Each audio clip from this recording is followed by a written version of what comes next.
Okay, welcome. This is Suzanne Clegg, and I'm here with Scott Murray. And we're going to have a conversation about my octave resonance healing approach to various things, probably focusing a lot on the Bengston Method, that we'll probably dabble with how I use this approach on other things as well. I am a holistic healthcare professional. I've been doing holistic healthcare professionally for over 40 years. I'm one of the first American acupuncturists. I'm also a registered dietitian, nutritionist, an herbalist, an author, a sound healer, a Bengston Method practitioner, a philosopher, a writer, a blogger. I guess that's the same thing. A YouTuber, a nature lover, animal lover, mother, grandmother, all those things. Okay, so I've had a wealth of experience being alive, and I've helped all sorts of people. And for the past 15 years, I've specialized in holistic cancer care, especially using the Bengston Method. I still do all that other stuff. It's just, I found that the Bengston Method just lit me up in a way that nothing else has, and it kind of is stuck with me. So since I'm steeped in holistic methods and mindsets, I also approach the Bengston Method in a holistic way, which is not necessarily the way he does, but it's the way I do it. I'm very different from other energy therapists because I have such a strong biomedical background and such a strong philosophic background. Not that they don't also have that, but anyway, there's things in common with other energy therapists and things that I'm rather unique in. So I wanted to invite Scott in to this conversation because he is so well versed in so many different energy therapies. And so my clients come from all sorts of places, people that just need to get better, that don't know anything about energy therapy. But this particular talk will probably be interesting to you if you're already well versed in energy therapies. So maybe you know something about Reiki, New Thought, the Bengston Method, quantum touch, Joe Dispenza, quantum healing, just laying on of hands. There's like hundreds and hundreds of these energy therapy techniques. And if you're already well versed in that, then this conversation will probably be interesting to you, especially the Bengston Method. I think Scott's going to really grill me on some of the reasons why I do the Bengston Method in certain ways. And if you don't know what that is, then you should go learn it. And somewhere in the link to this audio, there'll be a place where you can buy an audio training of the Bengston Method and kind of get a lay of the land on it very quickly. All right, so Scott, tell us who you are and introduce yourself, please. Hello, Susan. Thank you very much for having me. My name is Scott Murray. To give everybody a background about myself, I have master's certificates in 6 different forms of Reiki. I also am certified intermediate animal communications practitioner. I have certification in hypnosis. I practice Himalayan singing bowls, in which I have a beginner certificate. I have done extensive work in Eden energy medicine and emotional freedom technique. I have a level 1 background in Chinese face reading, and I have begun the Bengston Method back in July of 2022 after taking a weekend seminar and with a 1-day follow-up class. I was introduced into the Octave Resonance Healing approach in December of 2023 via Suzanne's book and course. For those of you who do not know about the Octave Resonance Healing approach, I was wondering, Suzanne, could you give a brief synopsis of what it is? Okay, good. So, yeah, it's an approach. It's not really a method. It's a philosophic perspective and to observing life that helps one break down the hologram of existence into manageable groups. So in this approach, I notice a person's physical body. I notice a life force or etheric body. I notice that we all have emotions and images, which you could call our astral, quote unquote, body. And we have thoughts, and we have the place where thoughts come from, which what I would call a spiritual body, just for shorthand. And these are all like the physical, the life force, the emotions and images. These are just, it's a way to split up reality into 4 pieces so we can have some languaging around it, so that we can relate to these aspects of us, and these things can be observed. Because one of the, especially with the Bengston Method, is it's about observation, not belief. Because he says if you believe in it, it stops working, which I would agree. But then what do you observe? And I can observe the physical life force, emotions, images, and spiritual bodies. So that's what I observe. And I teach my patients how to do that. And I feel like it helps me get better, faster, stronger results. It's this 4-fold way probably came to me, like when we think of holistic, we think body, mind, spirit. So that would be a 3-fold view of the human experience. This 4-fold way has the body, which is the physical, and then this part that everybody kind of skips over, which is the life force. This is the difference between a sleeping body and a dead body. Like, it's not, you're not conscious. It's not your emotions. It's not your images. It's not your mind. It's not your spirit. It's that force that keeps you going, that keeps you alive, that molds and remodels your body. And this is the body that I became so good at nurturing into health as an acupuncturist. So if you're familiar with acupuncture, it's about manipulating qi. And so the qi would be an expression of this life force. And qi gets confused with all sorts of other things. But in my little system, qi is something quite specific, and having clear boundaries on what it is, what it isn't, it's very helpful. This qi thing, this life force, is missing from most holistic lenses of perception.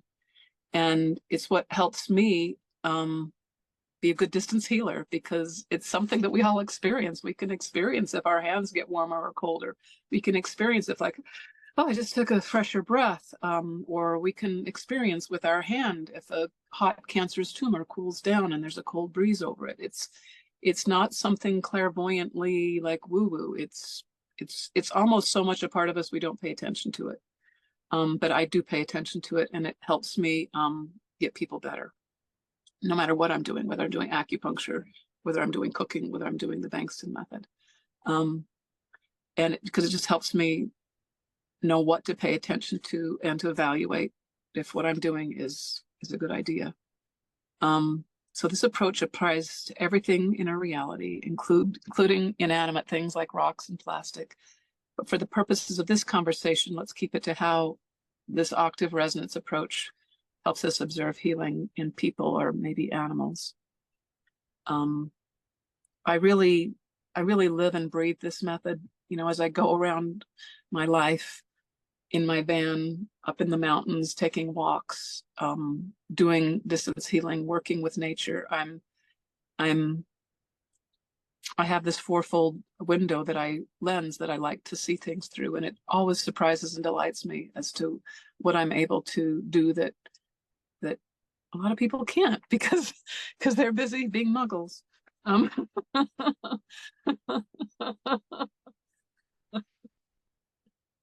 Yeah.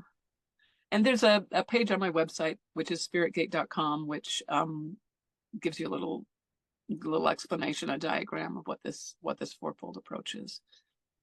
Yeah. Okay. It's interesting that you mentioned the website, because on there you talk about Facebook page, which people can join, but you also have a YouTube channel that's helped me a great deal in looking through your past videos. Yeah. Did you want to give out where people can find everything? Yeah, sure. So my website is spiritgate.com. And these will be linked below this recording on whatever format we put it on. And then the name of the Facebook group is Spirit Gate Cancer Support Facebook group. And you're welcome to put names that we do a weekly distance healing, group distance healing. because as a sound healer, it's about resonance, and groups make higher resonance. So I feel like it's a great way to get some healing.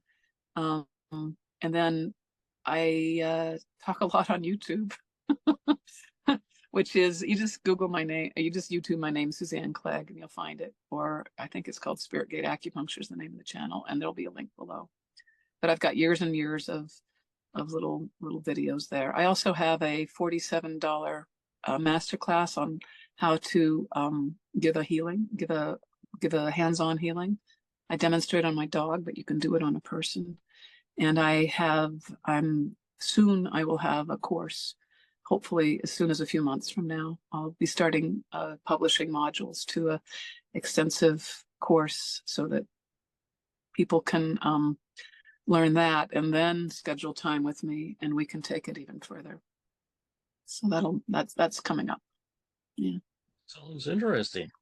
Mm-hmm. I know for the interaction between you and me, you've helped me greatly on one-on-one training, which you do offer. And one of the things that you've helped me extensively on is on how to expand my spinner to include 400 items.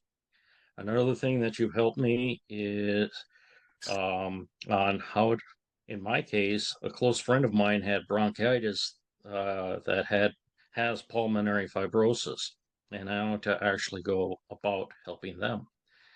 I know you do things with cancer, so you can help teach a number of people with different conditions, no matter what they are in their journey, correct? Of course. Like just like I say, there's a spiritual component to a rock. there's a spiritual, astral, etheric, physical. There's this fourfold system in any disease. And so this approach helps me do anything. But I think what you're also asking is, do I do the Bengston Method with all these things? Do I do a spinning meditation with all these things? And I would say that since I've been doing spinning meditations and teaching them for like 15 years, that the answer is yes. And it's with varying results, just the same as with cancer. I don't say, oh, this will, help your cancer. The reason I kind of specialized in distance healing for cancer is it's just so easy to help a non-medical person notice if they're doing anything or not, because the tumors cool down. It's just easy to read. It's a little harder to teach somebody distance-wise what to notice for their back pain, except the pain going away, of course. But there's a lot of subtle things that I might know as an acupuncturist, there's a body worker, that it's a little harder to explain to people, which means I can do it. But one of my big things is, power to the people. Like I feel like I'm the coach that trains family members how to take care of each other so that they don't need me. And so cancer's good. All these other things are good. So if you have something else, we try it. And then since I'm a medical intuitive, I can look and see if it's working or not, which is something that I can't train instantly. But then with my intuition, I can say, okay, let's look at this, let's look at that. And usually with a couple sessions, we can find the language that your body, your life force is giving you so that you can know if you're on the right track or not. Is that clear at all? I don't know if that's clear. Perfectly, and Yeah. from what I'm seeing, or from what I'm hearing. Yeah. Now, your Octave Resonance Healing approach, kind of interesting to me because I'm coming from a different background of healing systems. Mm-hmm. So I'm curious, one of the first things I noticed about it is it includes the Bengston Method, but that's only one part of that you give. Yours is a fourfold approach, which you just mentioned a little bit about before. Uh, that includes awaken your spirituality and creativity. Did that come out of your background because in your acupuncture or shamanistic background? And why Mm-hmm. did you incorporate it? Yeah. Okay. So I think close to 100% of people who get a cancer diagnosis jump up to their spiritual very fast. That's a big part of the picture, and to not include it seems foolish. Okay, even if it's a quote unquote inaccurate relationship to their spirituality, like even if they have such a, you know, whatever, you know, but I think it's so important just as a therapist to always, always, always include the spirit, because it's a part of us. Okay, and sometimes it's thrown out because it's not objective, and I would disagree. I think there is an objectivity to spirituality. There's cross-cultural studies. It's well researched. There's just something. To me, one of the things I train people in is that you don't believe in spiritual phenomenon, you experience them, and your experience has a certain reality to it that we need. When we own it, it helps us come in and be present in a much more powerful way in our healing process, no matter what the illness. But in cancer in particular, I actually think that cancer is an illness of like a part of ourselves not being present. And so I think reaching for spirituality works. Okay, so that's like just as a therapy kind of general thing. But where it came from is Rudolf Steiner. And he had this fourfold approach of the physical, etheric, astral, and spiritual bodies. And that's Steiner. And he got it from a long line of I guess Western esoterica, where, and there's Jewish, it's a cross-cultural phenomenon of ancient thought, where there's a description of how the immaterial becomes material. Like you've got the Kabbalah in the Jewish tradition, you know, you have the Ein Sof, and then it goes down through Kether and all down to Malkuth. You've got threefold systems of, you know, body, mind, spirit. You've got all these systems that acknowledge this phenomenon that is a reality.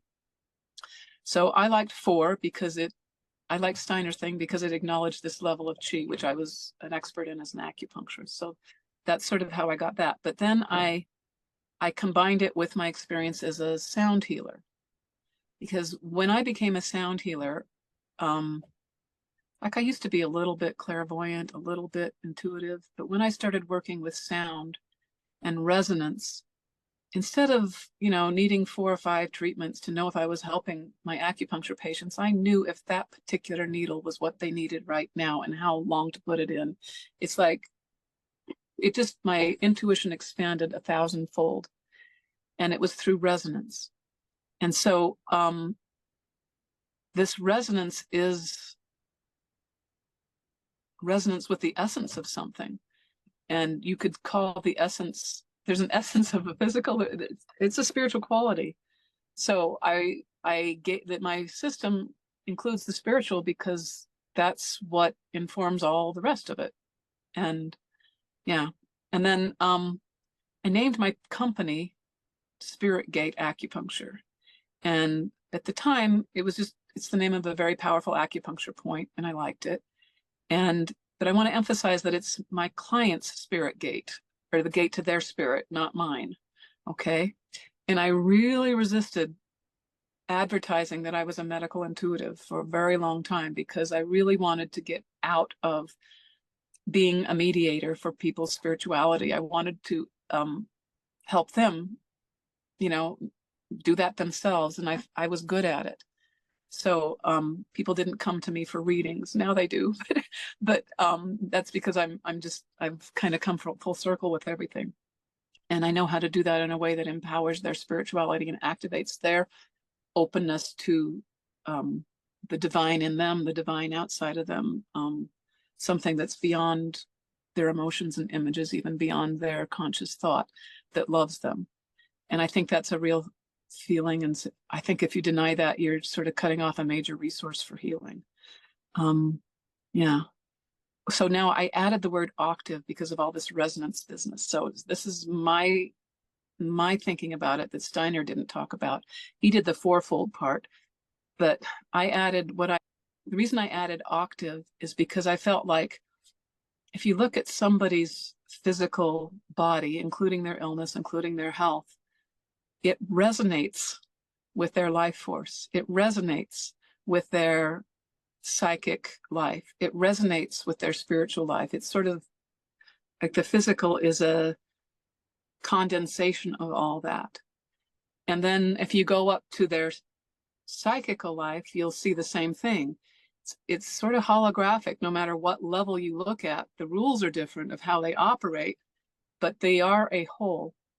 And in sound healing, octaves are the same thing, just up an octave. It's just up an octave, and it's the very same thing. And the law of the octave is this hermetic principle of as above, so below. And that ties in with Taoism and all my Eastern stuff, and it belongs in esoteric Christianity and all this stuff I play with. And so combining the idea of resonance with Steiner's fourfold way of splitting up the human being is probably the quickest way of saying octave resonance healing approach. Okay, it sounds pretty good. Thank you Yeah. for that answer. Now, you do the Bengston method through the lens of your approach. Mm-hmm. I know when I've done the technique he calls image cycling, one of the major problems I've run into myself is to keep the spinner going for an extended amount of time. You've mentioned in the past on how you were able to continue keeping your spinner going and going for a very long time. I was wondering, could you give out any techniques or tips on that problem a beginner might have on that? Okay, good. So first of all, cycling all day long is an advanced phase. So if you're a beginner, don't even try. But we got to like have a little trajectory where we're going. So if you want to learn, and again, if you want to learn the Bengston method, he has great books and audio programs, which I'll put a link to in this recording.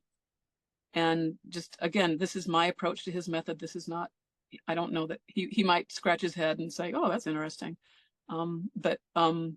Yeah. So first of all, as a beginner, you need to learn how to do your cycling automatically. You need to be able to, before you do it all day long, you need to be able to cycle while you're walking, while you're doing dishes, while you're talking. And then you advance it to when you're reading and thinking or doing anything else. And I have many drills and exercises to get students up to that point. But yeah. And then cycling all day, in my point of view, which again is maybe not Bengston's, is about having a living relationship to my cycle. And I just had a new grandchild come into the world. So I'm thinking a lot about mothering an infant. And so this analogy comes up to me, like, as a mother, I was so tuned into my child 24/7. I could be reading a book, but I knew where my baby was, right? And it was right down into my body, how connected I was to that infant. I remember going out for I did power walking when my babies were little, and I was nursing them. And so I left my sleeping baby with my husband, and I'd be out walking, and my breasts would have a letdown, and I would notice the time. So, okay, 8:35. And I'd walk in the door and say, did she wake up at 8:35? And he'd go, how did you know? It's like my body was so connected to my baby. It wasn't a psychic connection. It was something deeper than that, that it was connected. And so that's why I say a beginner, you really have to form a relationship to your cycle that's a living thing. And then you're just with it all day long. I like to anthropomorphize my cycle, pretend like it has a consciousness, because it does. Any form has a consciousness. And you create this form, and now you can talk to it and it can talk back. And as long as you're not confusing it with a person, you know that it's what it is. You have your intellectual boundaries there. You can use that imaginative exercise to have perspectives and powers that you wouldn't have if you were just treating it like, oh, it's something I made up. It's just this trick I'm doing. If you really make friends with your cycle, with this consciousness that's holding all your goals and dreams, or at least 20 of them, right? It takes on a different life. And then when you cycle all day long, it's like you just remember that you remember your sweet cycle, that's your friend that's there buzzing around, all that, that's you set it and forget it, but you don't really forget it. It's sort of like having a child. You don't really forget it. Even if you send it to a babysitter, you're thinking about something else. The second it's needed, you're going in and out of focus with it, but you never completely forget it because it's so embedded into your biology. And the way you embed it in your biology is you memorize the items on your list. So it's part of having this cozy living relationship to it, but that's engineered into the memorization. If you really can memorize it, and if you can lovingly you have to kind of lovingly connect with it. I think you have to love your future and your goals and dreams. You don't want to be unemotional, like, okay, I want a car. Okay, I want to know Spanish. Okay, I want to know, if people are listening, they don't know what it is. This list of things is 20 things that you want that you don't have. So you can have this list. If you keep it just as this kind of thing that you're making up from well, I should want this and I should want that, the healing that you do with it is not going to work as well. And it'll be almost impossible to do it all day long because it's external to you. And who can do anything that's external to you all day long? That's impossible.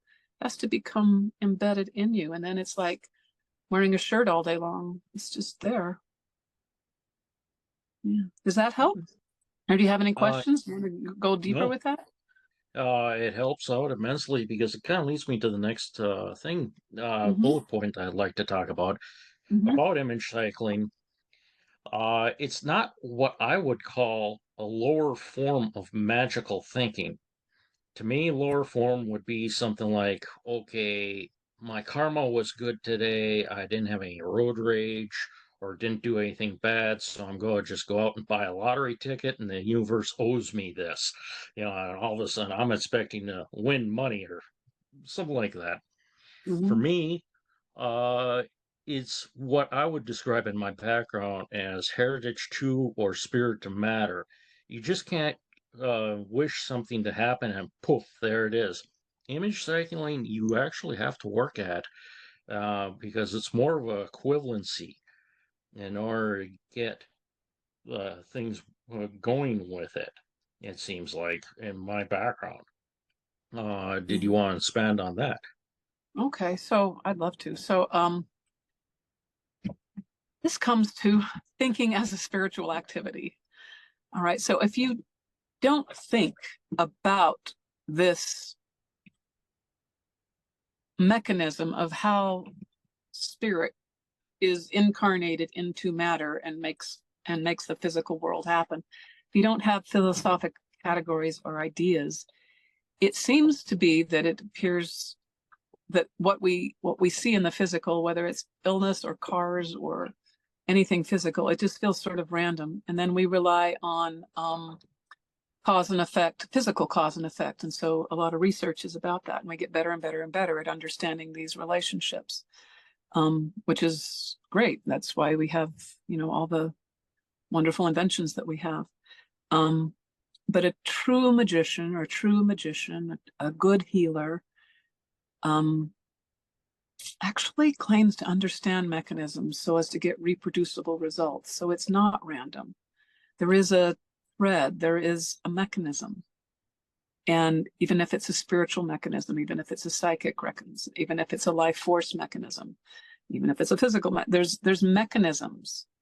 And you can approach this process of healing from a scientific perspective. You can be a spiritual scientist. You can form a hypothesis and you can test it.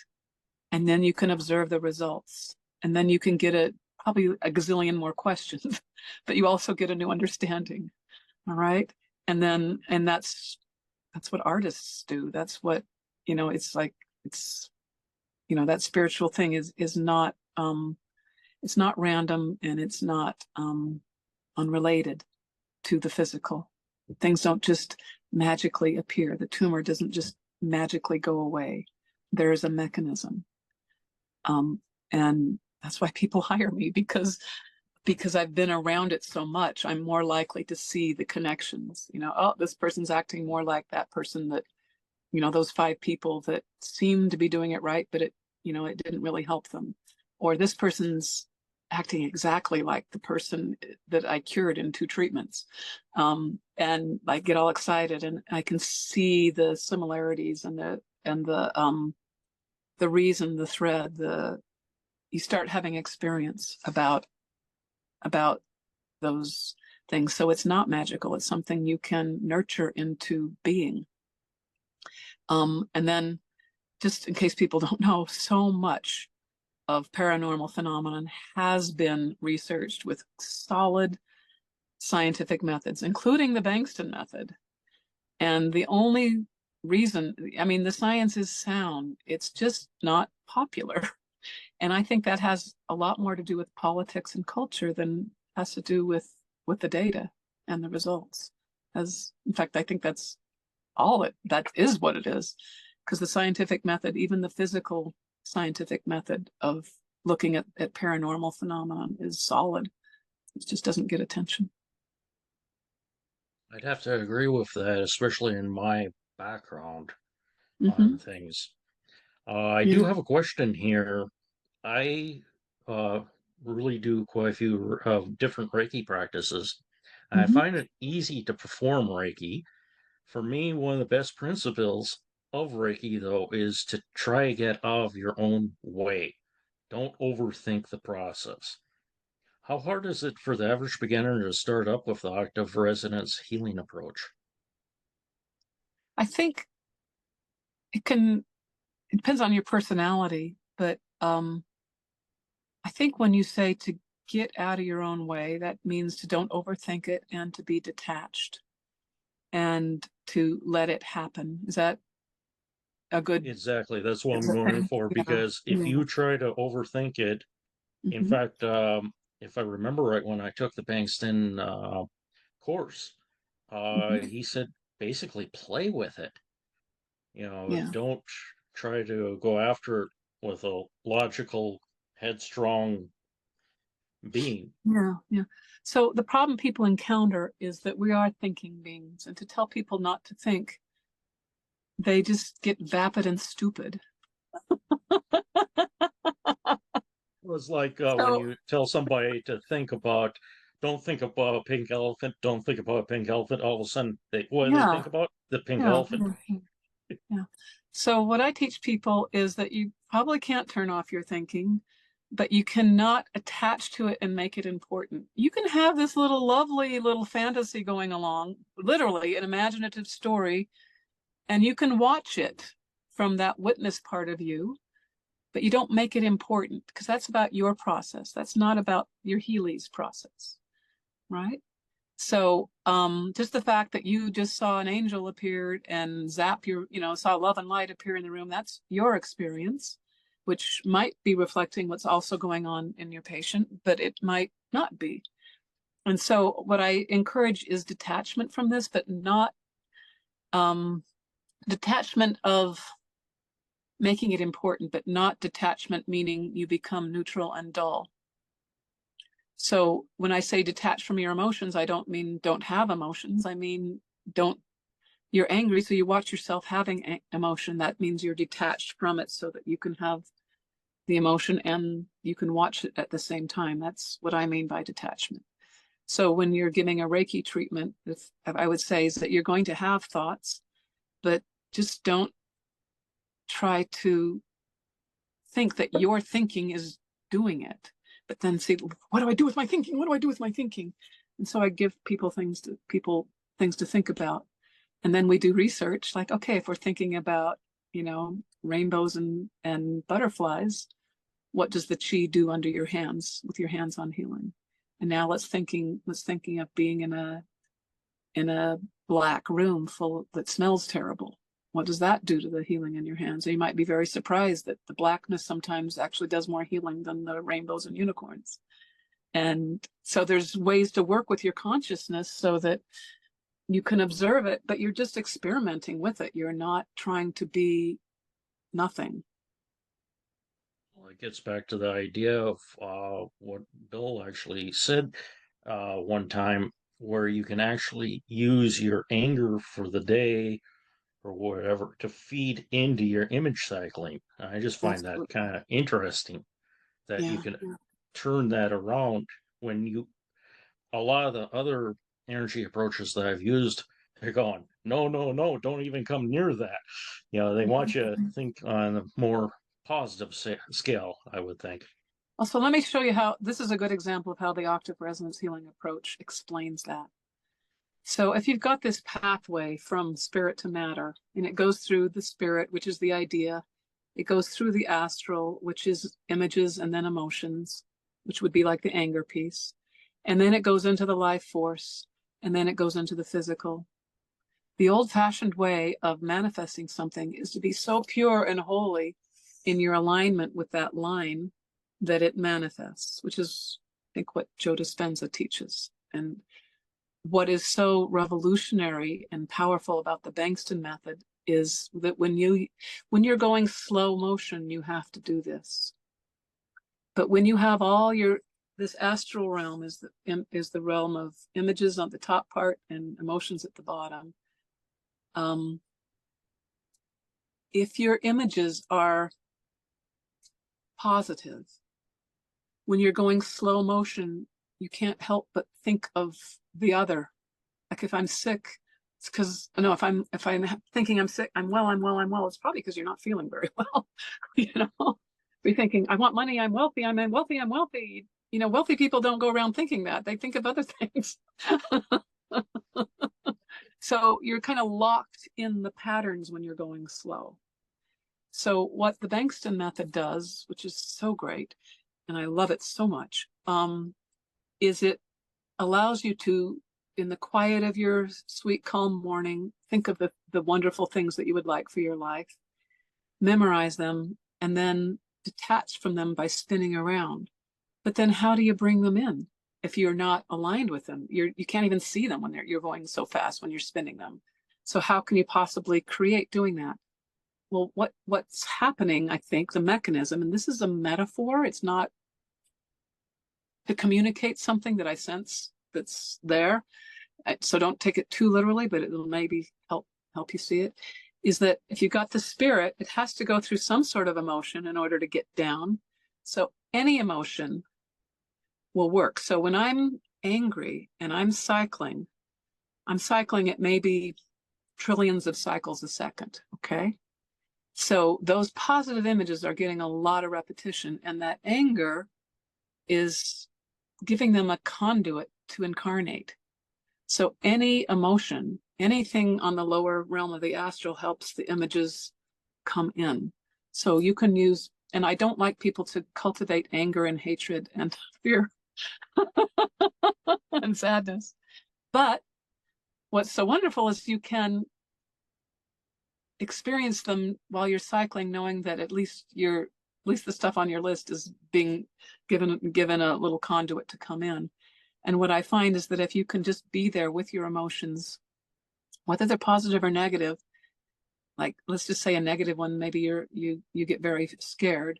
Instead of the fear lasting for hours or days, it lasts for minutes or hours.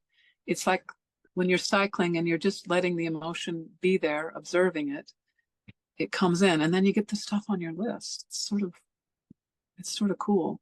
So the mechanism. So see how my mechanism, my little metaphor, philosophic concept, which is just that. There's probably a more accurate way to describe this. This is just what I've come up with so far, which gives me a lot of traction. Helps me understand why a good feeling and a bad feeling can both help me manifest a cancer cure, for example. That's interesting. I'm glad you mentioned cancer there because I'd like to circle back around to it. Uh-huh. I had a close family pet that passed away because of cancer. It came Mm-hmm. on quickly, and there was nothing that we could do for her. In Reiki, as practitioners, we may sense something different, say cold, heat, tingling, even some things through their clairsent senses. I'm wondering, because I'm relatively new to the octave resonance healing approach, if a person scans a pet or another person, will they feel the same as, say, another person feels it? or is it different sense for each person that uses it? Mhm. Right, so I don't think this is an octave resonance thing. I think this is just a being alive thing. So if you had, everybody has their individual perceptive history, their individual skill and talent, but there's usually a big overlap. So for example, if everyone comes into a room with 2 chairs and a table with gray walls and a green carpet, everybody coming in will, and that's all that's in there. There's no books, there's no clutter, there's just 2 chairs, a table, and walls and a floor. Everybody's experience of that will be somewhat similar and somewhat different. All right. So one person that might have been a carpenter will notice nuances about that table that I won't. I'll just see table and put stuff on it. But they'll go, oh, look, they did the joint wrong, and that's been, there's all these intricacies of tableness that somebody that really knows table will perceive. And this is just like being human. And somebody describing the room might even forget to mention the table because they had their eye on the green carpet. Even though if you ask them if there was a table, they go, well, yeah, I guess, yeah, there was a table there, but that didn't seem important in the description of the room to them. And so the same thing when we're scanning the body, we pick up different things. So usually the nuances of stuff are more individual than the big glaring details.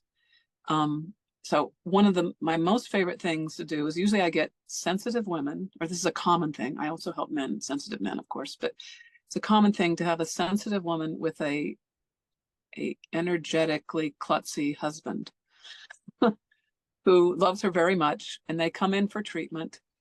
And I have the husband who thinks this is all just a little bit too woo-woo, feel their tumor, and maybe on top of the clothing. And I say it's a breast tumor. They say, see how the breast with the tumor is hotter than the breast without the tumor? And you go, yeah, I see that. I say, okay, go sit down. And then when the healing's over, I have them come in and I go, feel it now. And they go, oh my God, it's cool. And they know that if they can feel it, it must be real because they know they're not making it up. And so there's some of the things I feel other people haven't trained their sensitivity. Just like I won't experience a table the way a carpenter would. All right.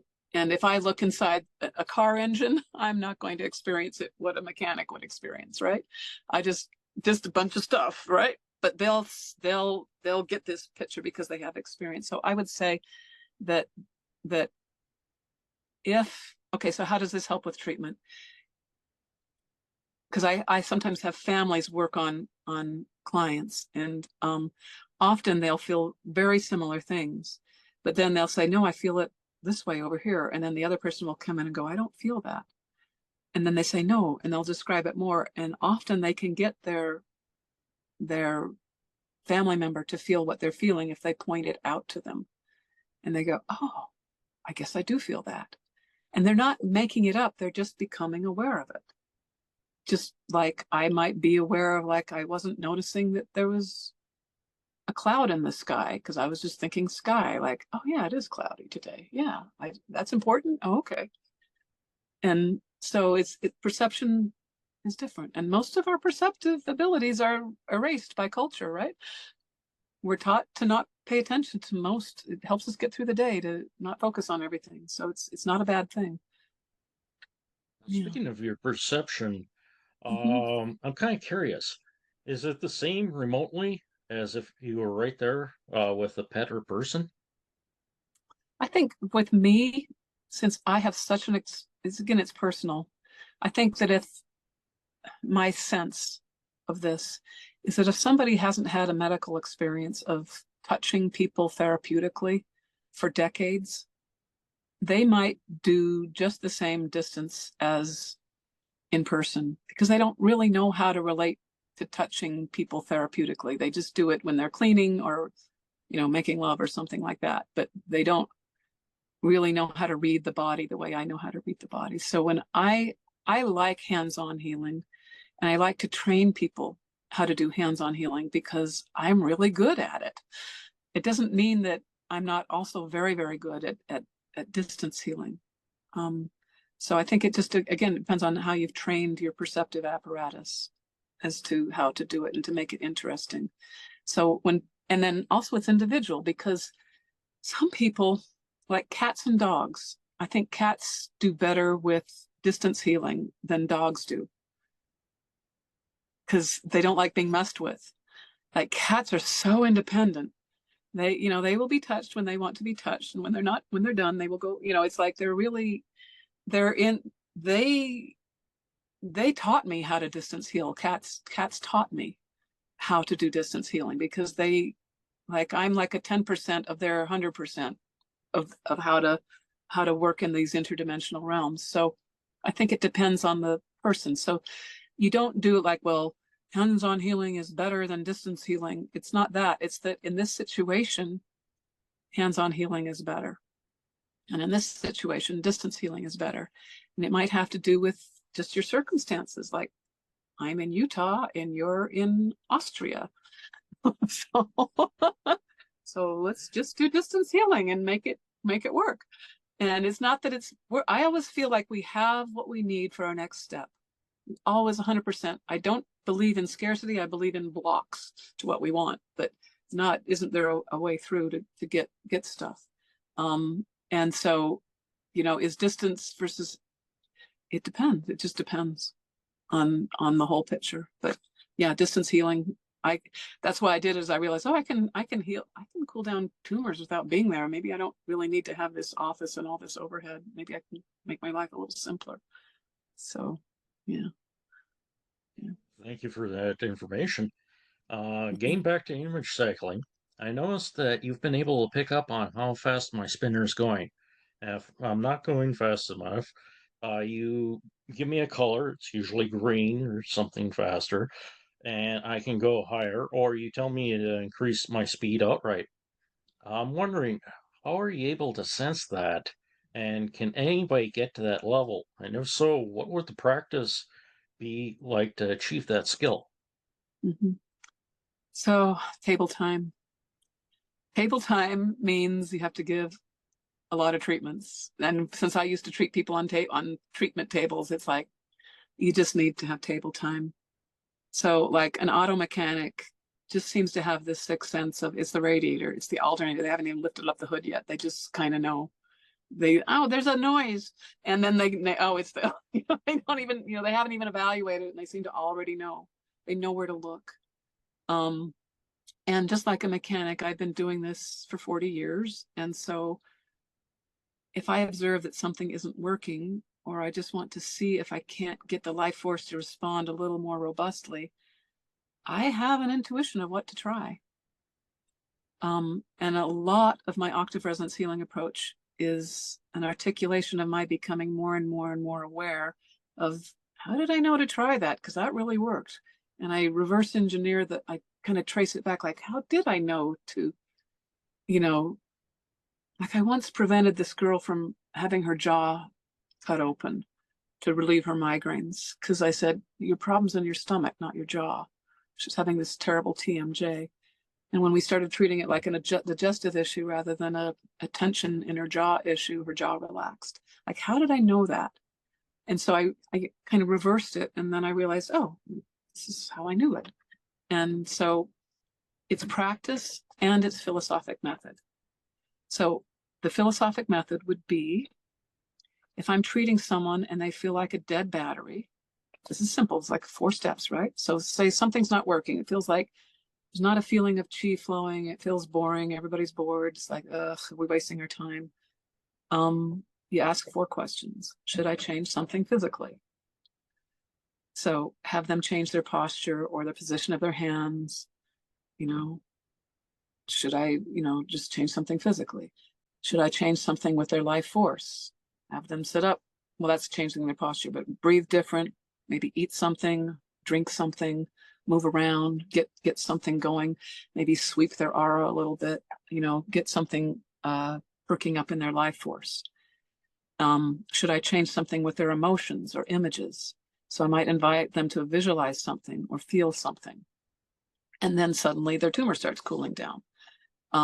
Or should I change something spiritually, which is ask a different question, be aware of a different or more helpful perspective, surrender more, surrender less. There's different ways to change your thinking, and then you observe if it worked, if you got a little traction, if you feel like now there's a sense of flow and connection. And again, that life body is the one that's the instruction manual. It tells you if what you're doing is being effective, because it responds to the touch. It responds to the physical, it responds to the life, all of the things respond, but the life force is just so easy to read because we all know how to tell if something feels hot or cold or relaxes. It's just simple. Whereas it gets complicated spiritually and psychically and physical. You're not medically trained enough to know what to pay attention to usually. Or you don't have the lab tests right there this red hot second, so you have to wait. So does that help? Does it, like encourage you? Well, a couple things that you said in there that kind of made me resonate, because I know in the modern version of NLP, I've always been taught the mind-body connection. And if you want to change your emotions, or that you want to change your body, something standing, it kind of goes back to I'm not sure if you've seen on YouTube, Amy Cuddy does a beautiful thing on power poses, Oh yeah, and she the goes Superwoman. into it. Yeah, and it's kind of like that. I'm not sure about her whole complete workup, but yeah, I've done enough work and just for the emotions, and it seems to work. Yeah, So it's yeah, interesting. yeah. And then you start getting the feedback, and you get a little bag of tricks that you can try. I have an enormous bag of tricks, but that's why I'm a teacher. I think the bag of tricks that any individual needs to know, they already have. And I can just point them out to them. I have all this 40 years of experience, but if you have your beloved dog or cat with cancer, you have the tricks you need, and I can just point them out to you. Here, let's try this, let's try that. Do you know how to do this? Okay, let's do that. And my intuition's clear enough that I can find something in your bag of tricks that will work, probably. And if they don't, then I either give you more tricks or we give up. But usually we don't give up because I can help. It's like a friend of mine says, you can drive from, say, New York down to Miami, but if you have a navigator right there that knows all the little back roads and everything else on how to get there better, it's a lot easier trip going there. And basically, that's what you're saying, is you're pointing out and can help, get to your destination and journey a lot better. Right. So if you have a car and you want to go somewhere, but you don't know how to get there, you have the equipment and you just need a little guide to keep you on track. It's not that you need to be like me in order to heal. It's that you give up and stop because you don't know if you're doing it right, and it's boring.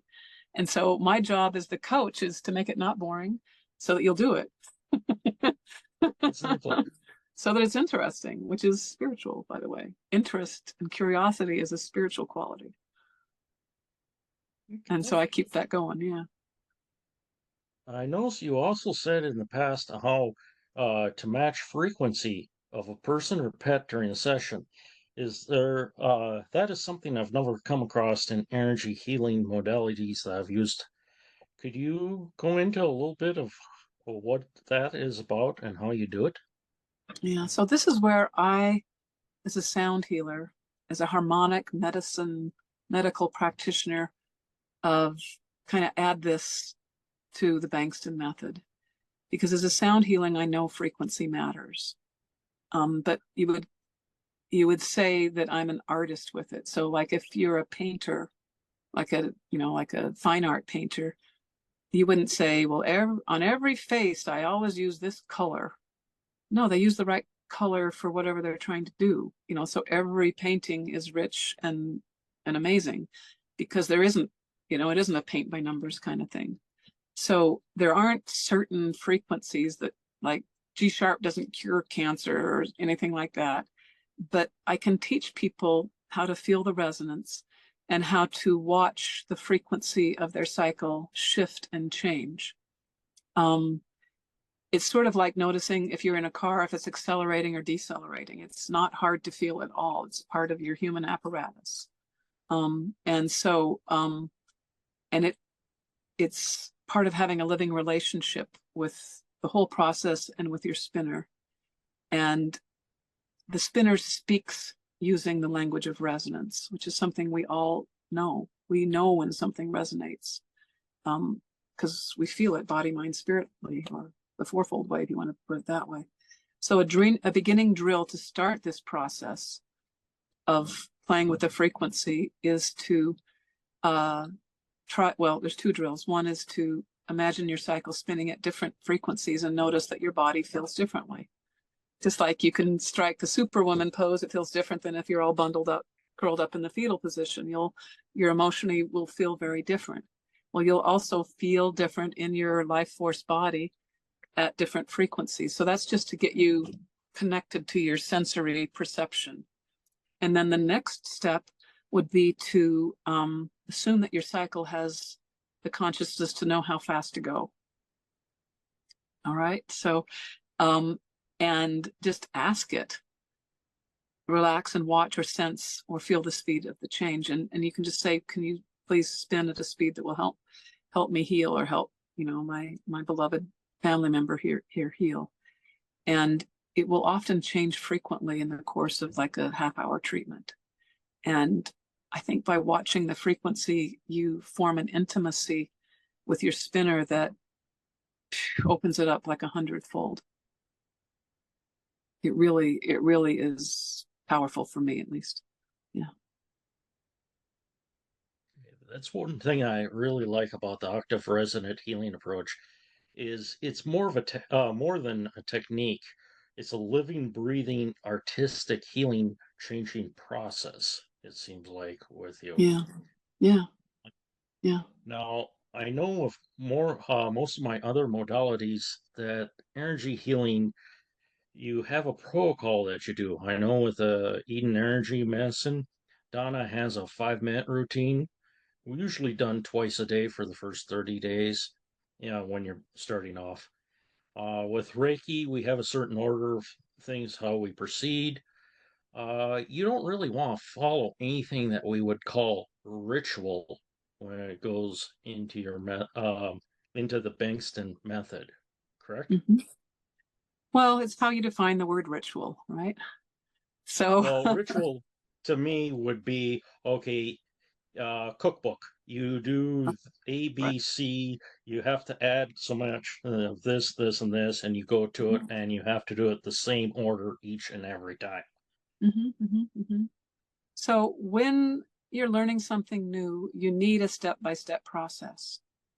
But when you're doing something for the first 20 times, there's nothing boring about it, right? You're like really trying to sense the nuances of like, am I doing this? What do I do next? It isn't automatic. You're actually quite fresh with it. You're really involved with it. So I would call that, even though you're following a step-by-step process, the fact that it's new to you, it's not a dead ritual yet. If it didn't develop past that, it would become dead. And then it wouldn't work. So I think the difference between, you do need a disciplined daily practice, which you could call a ritual, right? Like you get up and Technically, you review your list. You make sure you still care about everything on your list. And then you cycle all day long. That's a ritual, if you ask me. So it's not that, but how do you keep it alive? How do you keep your practice fresh? And the way you keep your practice fresh is you ask your supraconscious, how can I keep my practice fresh? And you will get an idea that you didn't have before. And it'll come to you maybe right that red hot second, or maybe a little later, like, oh, I could try it this way. And then I can tell you, I've been keeping my practice fresh for 15 years. And that's a lot of what I do in my coaching is to help people change it up and be interested. And I just love it because people do it in different ways than I would do it. And then that's part of why I do it. or how I keep it fresh is I get inspired from how other people do it. And it's like the same thing if you were dating somebody and you always met at the very same cafe and had the very same meal and talked about the very same things. After a while, that relationship wouldn't go very far, right? So it's not that you don't want to be with the same person and you don't want to go to that restaurant again, which would be maybe your ritual that you have, but you want to be wearing different clothes. You want to talk about different things. You maybe want to eat different meals at that restaurant. So the overarching ritual has to be something that is like a container that holds a living process. And that's not blind rote repetition of a thing. So Okay, that makes sense to me. mm-hmm. Now you had touched a little bit about this before. Uh, I've watched your $47 course, and I find it very informative. I know in there you said certain things about uh, things will be covered in the next course that you were planning at the time. I know that was a few years back, but what are you thinking about for your next level for those people out there? And is it things like, I know for me, I don't like being on Facebook, so I'm never on Facebook. So I'm just wondering, are you go have availability of courses for people like myself? Yeah. Well, I'm in the middle. Actually, I made a breakthrough finally. It's the technology and the like. It's not the lack of ideas. It's the how to actually get it into my day and make the time to do it and stuff like that. But I've actually made a breakthrough on that. And I have this idea of I've split up my material into about 20 different modules. I might condense them into like 5. And I'm creating this course where I do the didactic, the educational philosophic background of it. And then I'm going to give like several exercises. And then I found this software that will let people submit homework. And then so that they can like demonstrate that they've at least thought about the topic and have not, advanced in it. And at that point, then we get on the phone with a one-on-one or get on Zoom. And I think it will make it so that it'll help people just more affordably learn it because it's a group, a digital platform. So they'll learn it so that when they come to me, I'm not just repeating all the basics over and over and over again. And because I really feel that with the Bengston Method, you can do it. You don't need me to do it, but you need my encouragement, and you need to know if you're on the right track, and you need to have ways to integrate it with your spirit gate, your understanding of life, so that it fits. Or you need to expand your box a bit so that you can do it. So then my coaching is less just teaching the basic principles and is more how to tease out the healing you want from your situation. And we already have this foundational knowledge base. So I think that will help me get my 100 cancer cures. That sounds really good because I know I love learning. I've always loved learning all my life, and that's something that I would definitely look into. Yeah. Speaking of things I've looked into, on your website, I noticed that you used to be a senior faculty at the Acutonic Institute of Integrative Medicine, and you taught harmonic pathology with Donna Carey, the co-founder of the Acutonic sound healing system. I see you have a photo of yourself with a drum in your hand, and you also have a lot of photos of tuning forks. You're a seasoned acupuncturist and herbalist. I'm wondering, how are you able to integrate the healing and acupuncture with distant healing? And I would always think you would have to be in person for that. Yeah, you'd think so, right? So distance acupuncture is a thing. Oh, I wouldn't think so, but that's interesting. Can you expand on that? You just bring up an image of them on your inner vision thing. You can ask to see the meridians where they're out. you apply interact, you do visual acupuncture, imaginary acupuncture, and they feel it and they improve. So that's a thing, and I can do that. And then, so that's acupuncture. In terms of sound healing, I think the Bengston Method's image cycling is sound healing. It's not sound because you can't hear it, but it is frequency medicine, and it is frequency healing. So I think that part of why I'm as good as I am at the Bengston Method is I just get frequency in ways that I can teach other people how to do it, but they just don't think of it that much. And then I also give patients, I'm always trying to save money for my patients because yes, I need to make a living, but you can't just most people don't have thousands of dollars just laying around waiting to give to Suzanne.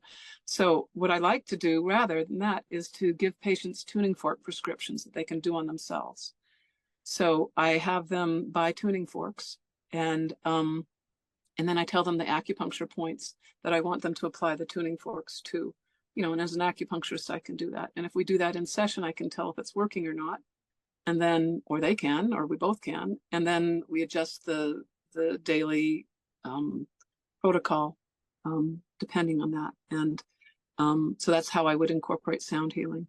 I also have people work with music to learn how to cycle. So to sing, like when you sing a song, you like row, row, row your boat or something, or some little song that everybody knows, like the high notes are faster frequencies than the low notes. And I feel like that gets it into people's body because they can feel the music, but they don't make the connection if they're just thinking, okay, I'm spinning my spinner very fast. They're sort of like cut off at their eyeballs, or it's just happening in their head. It's not happening and resonating in their whole body, which I think helps it when it does that, because you get more information and you know when to change it's a more powerful experience. Yeah. So, and then the herbs, I take, histories, medical histories, and I can prescribe herbs. And I have a very, very, very, very strong preference for whole food supplements rather than nutraceuticals. I feel like the complexity of herbs and condensed food substances rather than vitamin C or vitamin B or vitamin D. Not that I can't use those as for little short-term things, but I've learned so many times that I can't buck millions of years of evolutionary wisdom with my little tiny bit of knowledge. And I trust, and it's been my experience that you can use a fraction of the dose of like something like vitamin C if it's in the context of its whole food form. So it's very safe, and more effective than the nutraceuticals, which tend to throw people out of whack. So I do that. And like I have a full script account. I give people I prescribe herbs and whole food supplements to people and give it to them for a discount. And so help people live clean, get rid of toxins in their environment, all that good stuff. Speaking of helping people, what kind of person do you especially like to work with? I like people who respond to my therapy. I've thought about this a lot, and it's like I've looked at the people that I've participated in cures with. They're from every educational background. They're male, they're female, they're young, they're old, they're animal, they're human. They're everything under the sun. But the main thing is the one who responds. And usually the ones that respond are either not intellectually involved, so animals, or like I had a cure that, she was senile, she responded. And people who are smart and who can think about these things. Because my thinking is my big spiritual activity. And so if I work with people that, you don't have to be a philosopher like I am, but it helps if you can follow an idea and try it out and then observe the results and be curious about that. So if you can do that, sometimes, it's just every person is so beautiful in how they come to me. They all have their way of interacting with the material. So somebody who doesn't have a lot of education, for example, a mechanic, they'll just be like salt of the earth. They just know, they know stuff. They don't have to, they don't know how they know it. They know it. And they are amazingly amazing. And then I get somebody who's, PhD in theology or somebody like that, who's a full priest or somebody like that. And their interaction with the material will be very beautiful in their way. And then I'll get somebody from maybe South America, and they grew up in the forest and they've recently immigrated to the United States. The idea that herbs and natural and hands-on healing is helpful is just already embedded into their life experience. And so I don't have to buck that whole cultural current, and they're able to just do what I tell them to do, and then it works. So I guess part of being older is I know how to help a big range of people. And it's really, are you responding to it? And if you're not responding to it, we don't do it, because I don't want to. That's not. I want my 100 cancer cures, or I want the interaction to be helpful. Otherwise, I don't want to do it.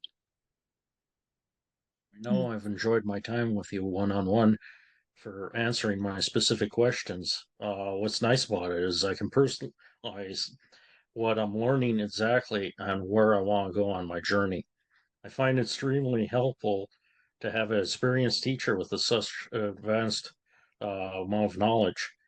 Not only do I get the answers of my questions that I have, but you do it in a quicker time than I could ever find out for myself. I thank you very much for your time and effort. Yeah, yeah. You're welcome.